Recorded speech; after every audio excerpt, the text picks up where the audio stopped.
Good evening, everybody. How's it going? It's me, Comic Crack. Let me adjust you a little there. How's it going? It's Sunday, and I'm here to talk about the books that I read this week. And also, I went to 204 Comics to pick up the couple of books that I have, or actually, it's one book on the pull list. And then he had his dollar bins today were 50-cent bins. So I found some books, not a ton of stuff, but a few things.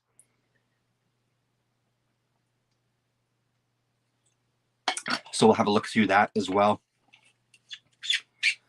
So I think, as usual, we'll not only start with stuff that I didn't talk about this afternoon. So as usual, we did, well, not as usual, but we did Loading the Cannon. How are you, Colin? We did the chat with Rasa and Damien over on Rasa's channel. So if you're able to join us, that's great. You can see it there. You can see our whole chat. But we'll start with not only stuff that I didn't talk about there, but let's start with one that I didn't particularly enjoy too much. And this is a rare thing for me. I didn't hate it. I read the whole thing in one sitting. It wasn't difficult to read. It had its entertaining moments. The Grip of the Combinat by Simon Roy and Damon Gentry. The cover took me by surprise. I really enjoyed the cover a lot. I think it's a Simon Roy. It has both of their signatures on the bottom here. The shop closest to my office always posts on Wednesday some of the new books, and this was there, so I went down to grab it. The interiors are not as exciting as the front cover. It's all black and white. The art is great. I still really enjoy it. I don't know about the story. There was moments, I guess, where it was pretty good. One of the issues I have with some things, like Scumbag is a good example. This is another good example where I feel like there's things that they want to talk about. There's ideas that they want to present. And there's this kind of, there's on the back, there's a comparison to, what's his name from Starship Troopers, Verhoeven. And I feel like a movie like that, especially that first one, it had something to say, and it was really this rah, rah, rah. Hello, Sylvia P.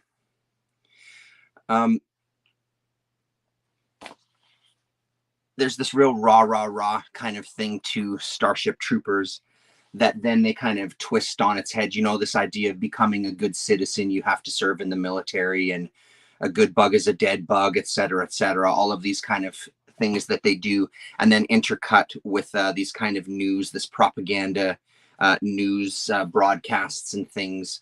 So I feel like this has some of that in there. I just feel like it doesn't go far enough. And it's the same thing why I dropped Scumbag. I like the premise. I wish it would have hit harder. If you're going to do something like this, I feel like this just didn't hit it. There were some good ideas. These robots are trying to unionize.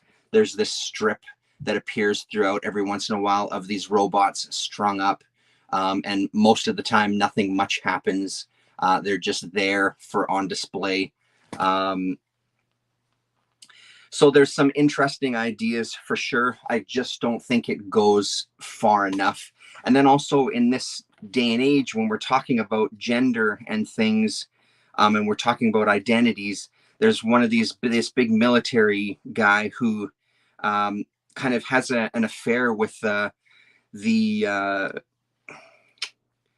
enemy, I guess. I don't really know. Hello, G, how you doing?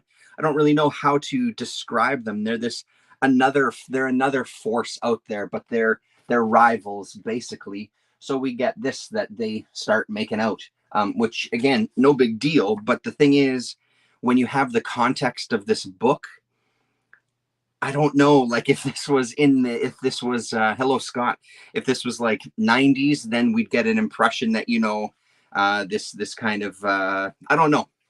I don't know what I'm trying to say. I just know that this book kind of reads how I'm probably talking about it. I just feel like maybe there's something that I missed. I feel like maybe I need to be hit over the head a little bit more. I think of something like the auteur, and how pointed the criticism was in this, is mind-boggling. The lengths that they went to. They went to the lengths of absurdity. Like, let's be honest, it becomes this absurd kind of thing, but there's still some really pointed criticism in these books that I really enjoyed. And I mean, that also might be because I work in the industry that they're making fun of in here. But I just feel like this one didn't really hit the mark. Why are you going to hit me in the head, Scott? Oh, I see. Maybe I need to. Yes, I'm catching up with you now. Sorry, I'm here now. See, I pulled a book off the shelf, and now it's all Drama City over here as I try to put books back and take things out of the way. I got it now, Scott. I'm slow. What can I tell you? Hitting the head too many times. So anyway, that's that one. If you like Simon Roy, check it out. Absolutely. I wouldn't stop you from getting it. It didn't work as well for me. I don't know Simon Roy's stuff incredibly well. I've read a little bit, pieces here and there. He had some stuff in The Prophet. I think he had some pieces in Island as well, or one continuing strip in Island. Maybe it was. I don't quite remember. So that's kind of my exposure to him. But yeah, that one is probably a miss. So stuff that I got from my comic shop that I started digging into. Tyrannosaurus Tex. Forgettable story. Gorgeous art is what I can say about this. Written by James Van Hees, illustrated by Ron Wilbur. This is from 1991. For real, I can't remember a single goddamn thing about this story. Nothing whatsoever. I imagine at some point we're going to see a Tyrannosaurus Rex in the story and spaceships. But other than that, I couldn't tell you the first thing about this. I loved the art. It has this real kind of vintage quality to it. This kind of classic, Flash Gordon-ish, pulpy sci-fi feel to it. But then it's also got some just great, almost Dave Stevens-ish. I mean, that face is definitely not Dave Stevens for sure. It's a little wonky, but there's something else going on here too that's really, really beautiful to look at. So I've looked through this book a few times, but again, no idea what the story is. Some kick-ass dinosaurs. Oh, Gore Vidal. The only dislikable book I read is Saga. Yes, I do read it every month. It's my reality TV version of a comic. It isn't as good as Below Deck, Mediterranean, more like 90 Day Fiance. Nice, yeah. Hilarious. Hello, Gore. Nice to see you again. We got to get you back with us on one weekend there, Gore. So there's a look at this one. Beautiful stuff. Look at that. That's great. Really great. So yeah, Tyrannosaurus Tex.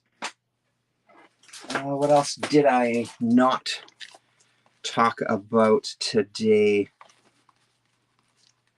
I didn't talk about this one. What is that? Number 1? Yes.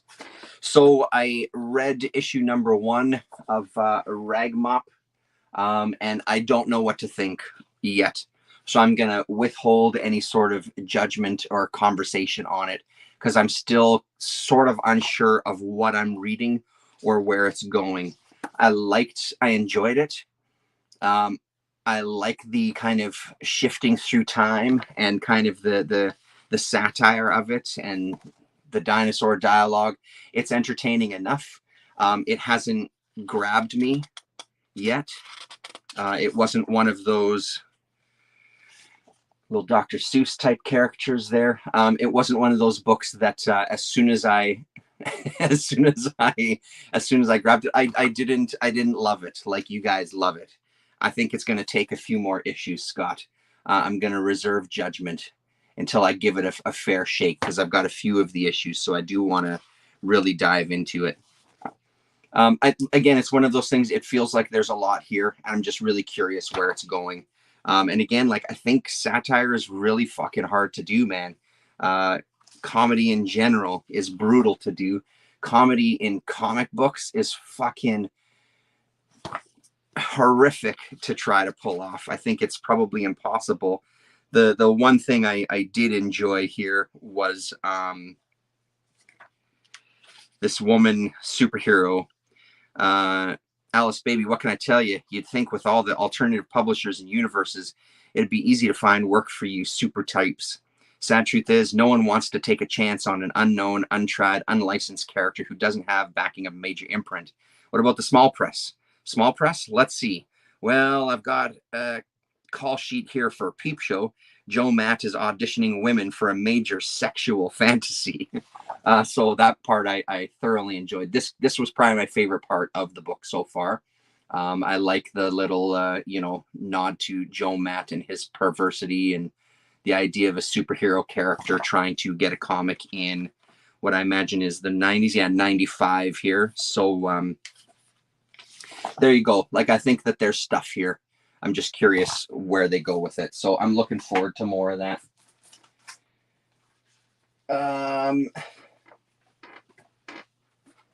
Maybe I'll save those two for last. We'll end on a real high. These ones I won't talk about to death. This is what the hell is the title again? Interplanetary Lizards of the Texas Plains. Again, totally forgettable story, but so amazing to look at. And I think one of the things I said this afternoon was I really like what I see as all of the nods to fantastic underground artists, underground comics artists. There's some real Bill Griffith action in there. The ship and all of this stuff happening back here. Sorry, not Bill Griffith. Who the hell am I? I'm completely drawing a blank, like I did this afternoon. The guy who did the surfing imagery. Anyway. Fuck, that's really going to bug me now. Someone's going to say it in the chat, and I'm going to say thank you very much. So that is great. Damien pointed out some Basil Wolverton. I would agree with that, especially with a panel like this. And then Charles Dallas is another underground artist. And I see a lot of Charles Dallas in like that guy's face there, and kind of the ink. Rick Griffin, thank you very much. See, I told you that's how it would unfold. Someone would tell me and I would say thank you. But 100% in that, I would say. I don't know what you guys think, but I can see that in there with some of those shapes. This was such a blast to go through. Really, really fun. I love the pages here. In the second issue, it lost some of that charm. There's still some of it there for sure. Tylox, how you doing? Don't worry about it. It happens. People go back and forth.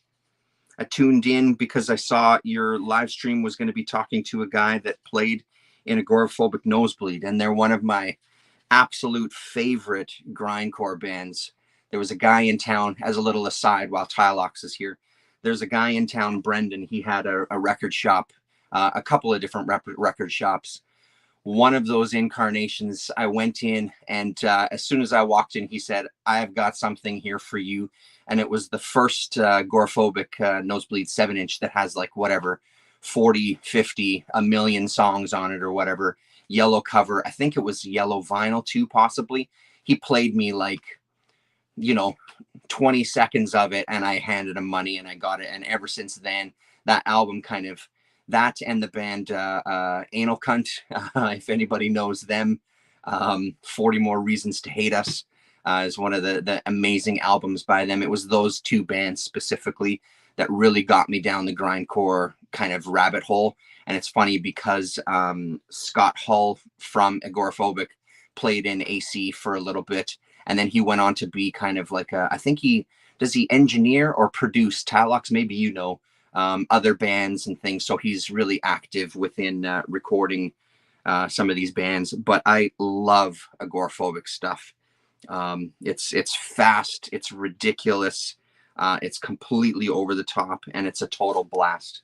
Anyway, that was a word from our sponsor. Now back to the book. So this second issue doesn't deliver like the first one does. It's still really fun to go through, but I'm hopeful that the rest will be just as good as that first one.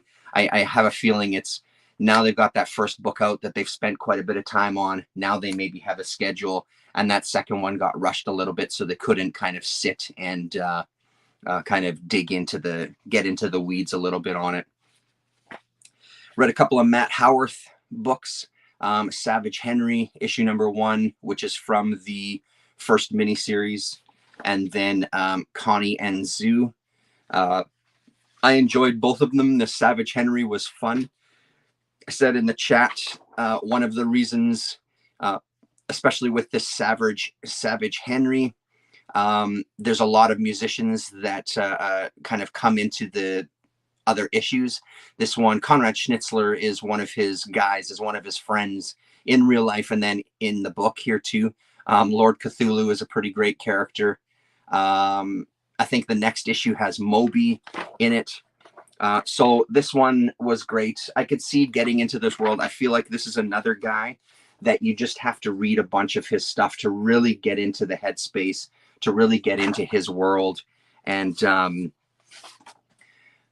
start sinking into it, you know, and get used to kind of like the in jokes and things like this. His art has really grown on me. I was never the biggest fan of his. I'd come across his work off and on throughout the years. But I find I'm really appreciating it more now. It also helps when there's YouTubers that do spotlights, like Jonah Jello there talked about a bunch of Howarth books, and that really kind of helped as well too to put me over the edge. This Connie and Zoo, I think it's a 4-issue miniseries from Antarctic Press, that of the company that has these really shitty feeling covers where I feel like I have to wash my hands and scrub the book down. This was a lot of fun. They're kind of like these half-baked con artist criminals. And again, it just feels like once you get into that world and kind of start following them around, I think it would open up to being even more fun. Stand by, Tylox. I'm going to get to your comment in a second here. Stuff like this really remind me of Brandon Graham kind of characters to some degree. So there's a lot of kind of imagination. I love the look of the aliens. Yeah, it's a really fun book. So I'm looking forward to hopefully eventually finding the rest of these. It'll probably be a book that I'll have to order online, which is fine. I know the drummer for them. Love that band. R.I.P. Seth. Oh, the guitarist. I didn't realize the guitarist died. Have you seen the Grindcore documentary there, Tylox, that these guys from Toronto put out? Again, I don't know the name, but it's well worth it. There's a whole section in that documentary about AC and kind of the polarizing, how he polarized and that band polarized the community. It's pretty incredible, especially when you look at it with kind of I would argue that we're possibly in an even more kind of, I hate the word, but like this political correctness and stuff that happens now and within these extreme genres of music.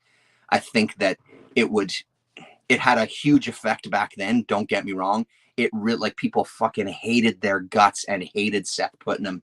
And I can understand why. I can totally understand why. But I think it would be even heightened even more now, a band like that on that scene. It's a fascinating documentary, though. It just goes through the history of grindcore and how it all started and talks to a lot of the bands. There's a lot of amazing interviews. There's a whole section where they talk to Brutal Truth. One of my favorites. I've seen them a couple of times. And really fantastic stuff. Anyway, Tylox, maybe one time you and I do a stream. I'll come on your channel and we can talk music and show off some records and stuff. Purgatory USA.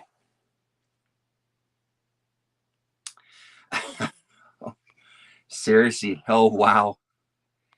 Yes, definitely comes to mind with that one there.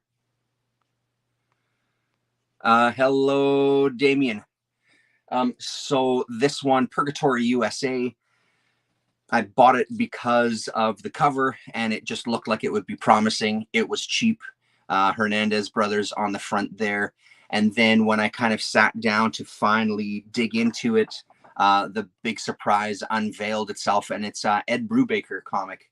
Ed Brubaker not only writing but also drawing as well too. So it's an entire book done by Brubaker himself from 89, from 1989. So the whole, all of the short stories revolve around this Maynardville, and they're fun. They're a lot of fun. I think that this rain stole the show for me.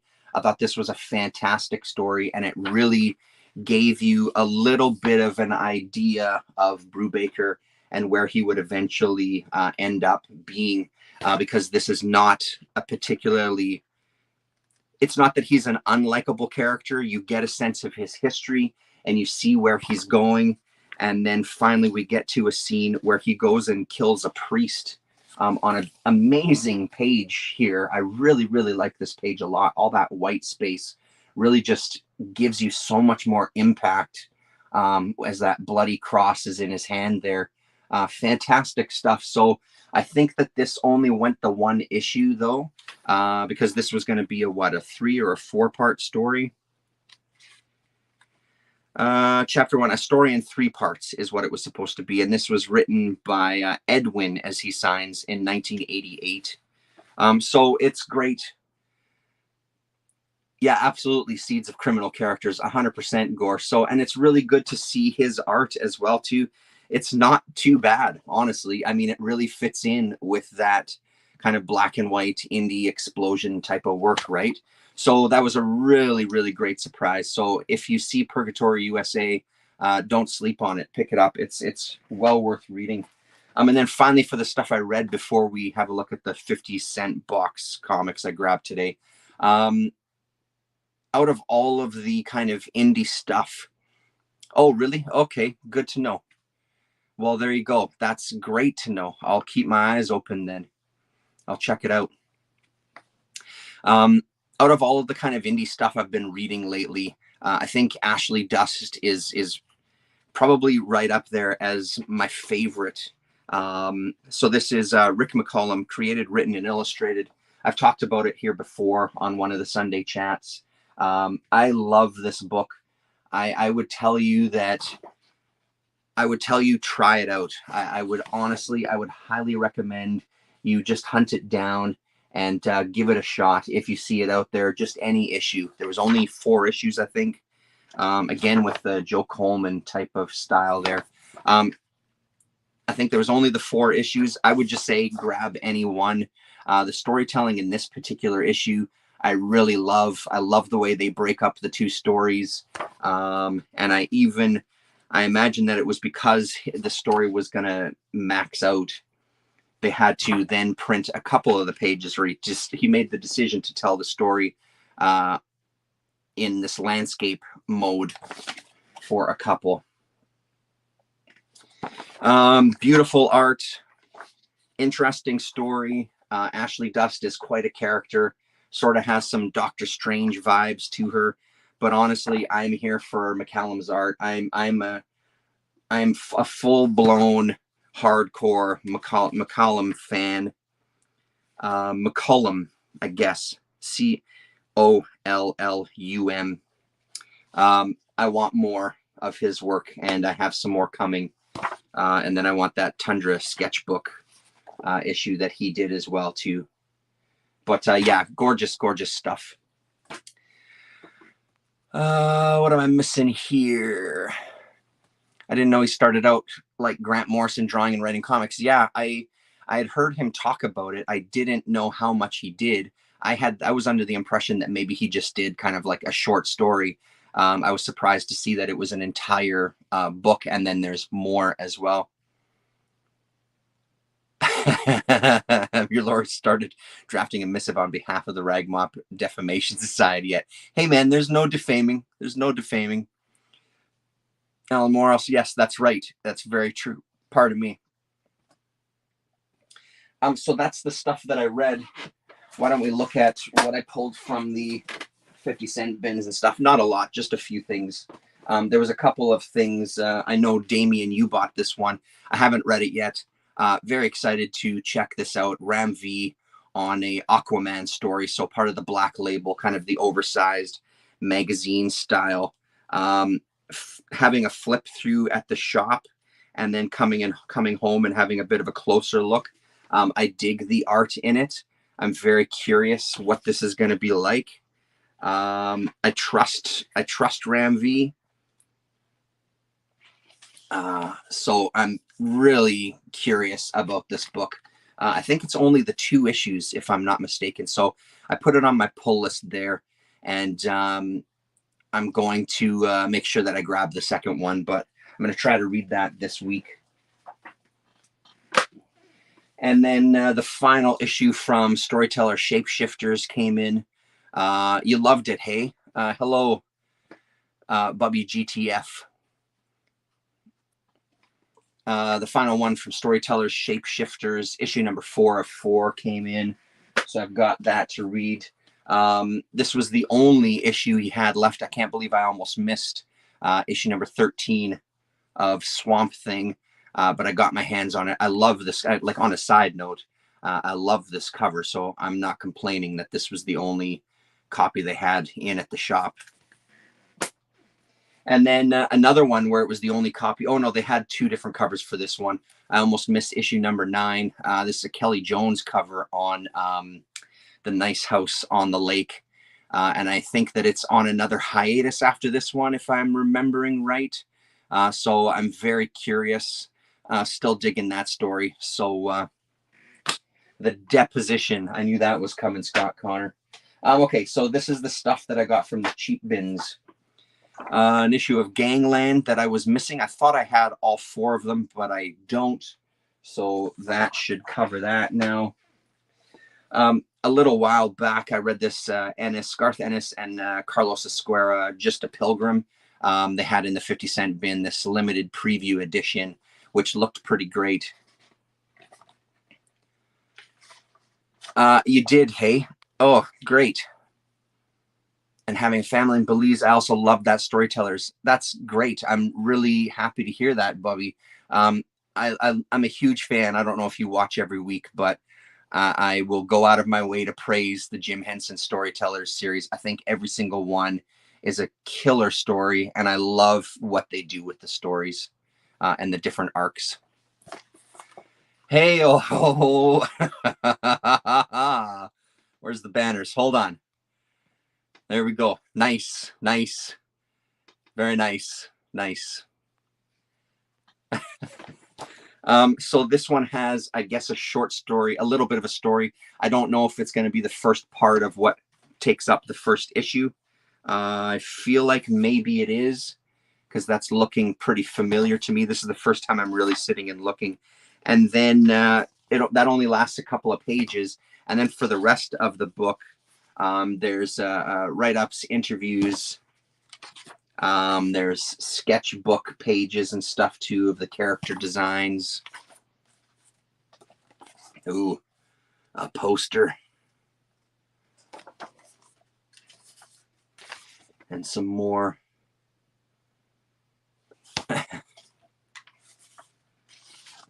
Some more art. So that's kind of fun. I guess this is an older Free Comic Book Day.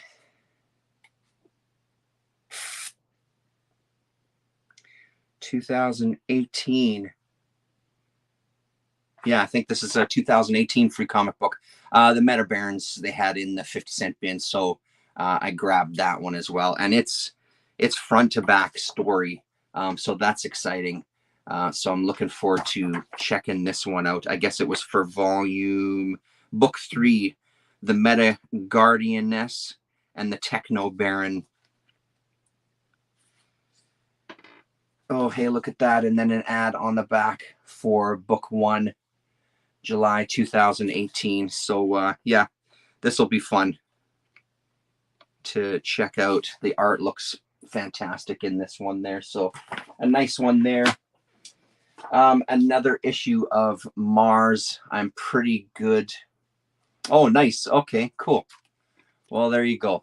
I appreciate you saying that. That's nice. Another issue of Mars. I got a few more Coyote. I think I have now issue number 1 to 12 and then number 14, I think. So that's great. So now I can start digging in. I've just read the odd issue here and there. I'm curious to kind of read a chunk in a row here now. So I can sit down with those first 12 issues and see what this is like. These ones I always buy when they're dirt cheap. It's not one, as much as I love ordering books, that's not one that I would necessarily throw an order out there for. Let's go here. Tom Veitch and Brian Talbot, issues 1 and 2 of The Nas. So there's issue number 1. He didn't have, is it a 4-issue miniseries? Yeah, 4-issue miniseries. Unfortunately, I hunted through the bins and I couldn't find the other 2, but I figured I'd give it a shot here. I like Veitch. Brian Talbot, I know his art. I love his art. I think his art is fantastic. So I'm curious about this one from DC. I don't have the highest hopes for it, but again, paying $1 for 2 issues, I'm good with that. This one is for Colin, if you're still here. Aircel, they had 2 Elf Lord comics from Aircel. So this is issue number 1 of volume 1, and then from volume 2, issue number 2. I put these in the bags just to kind of keep things together, because this is how I'll file them away. But these ones, I'd like to get a couple of more issues. I'll definitely sit and read this first one. Yeah, so I figured, what the hell. I love the cover on this one quite a bit, and I love that lettering. So yeah, we'll have to do an Aircel chat someday there, Colin. I was really hoping he had such a sporadic chunk of Grendel stuff. I did pick up some of it, though. I picked up 3 issues from the Grendel Warchild 10-issue series, 2, 5, and 10, I think. Amazing art inside. Grendel is always, it's a book that I've always wanted to get into. I never know where to start. So 50-cent bin is the way to go. So I grabbed a few of those. Very excited to check that out. And then a couple of other things. This is number 2 of 6 of Grendel Tales, 4 Devils, 1 Hell. I figured I'd just grab the other stuff that he had there. I did leave a couple behind, and I'm sort of kicking myself. I should have just grabbed everything.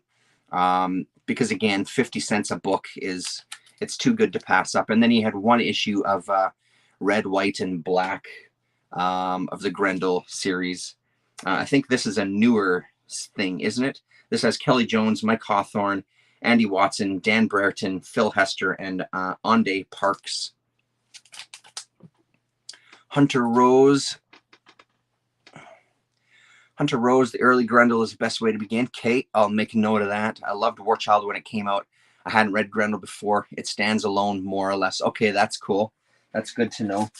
Let's open it up, actually. Let's have a look here. They even pack the 50-cent issues, some of the back issues, in like the Mylars and stuff. Hey, man. Whatever you want to do.